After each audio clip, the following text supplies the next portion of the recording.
बड़ोदरा के फतेहपुरा इलाके में मंगलेश्वर झापा के पास स्थित दृष्टि प्रोविजन स्टोर में आज सुबह करीब 4 से 4:30 के बीच अचानक आग लग गई। दुकान से उठते धुएं के गुब्बार को देखकर स्थानीय लोगों ने तुरंत फायर ब्रिगेड को सूचना दी। सूचना मिलते ही फायर ब्रिगेड की टीम मौके पर पहुंची और कड़ी मशक्कत के बाद आग पर काबू पाया। वहीं MGVCL की टीम ने भी मौके पर पहुंचकर बिजली सप्लाई बंद कर दी ताकि कोई बड़ा हादसा न हो।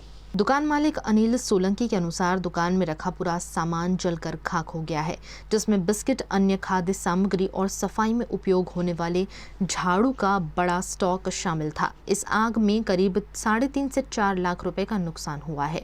दुकान मालिक ने आशंका जताई है कि ये आग हादसा नहीं बल्कि किसी की साजिश हो सकती है, क्योंकि पहले भी दुकान के ताले टूट चुके हैं।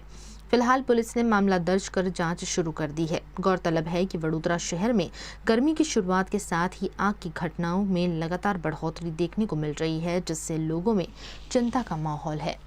અમે લોકો સંગમ સવાદ ક્વાર્ટર્સમાં રહીએ છીએ ને દુકાન અમારી મંગલેશ્વર ઝાપા નાકા પર આવેલી છે ને આયા ત્યારે તો ફોન આવ્યો અમારી પર, અમે આયા તો આગ લાગી ગયેલી હતી, પણ આગળ બી અમારે 2 વાર ચોરી થઈ હતી, પછી હમણાં બી આ આગ લાગી એટલે અમને તો થોડો શંકાનો દાયરો છે કે ભાઈ અમારી પર આ કોઈ વ્યક્તિ અમારી પર નજર રાખે છે ને અમને અહીંયાથી હટાવવાની વાત કરી રહ્યા છે। નુકસાન અમારું 3.5 થી 4 લાખ રૂપિયા થયું છે ને અમને પોલીસ પ્રશાસનના તરફથી બી અમને કહેવામાં આવ્યું છે કે તમારી તપાસ થશે એટલે અમને ન્યાય મળવો જોઈએ।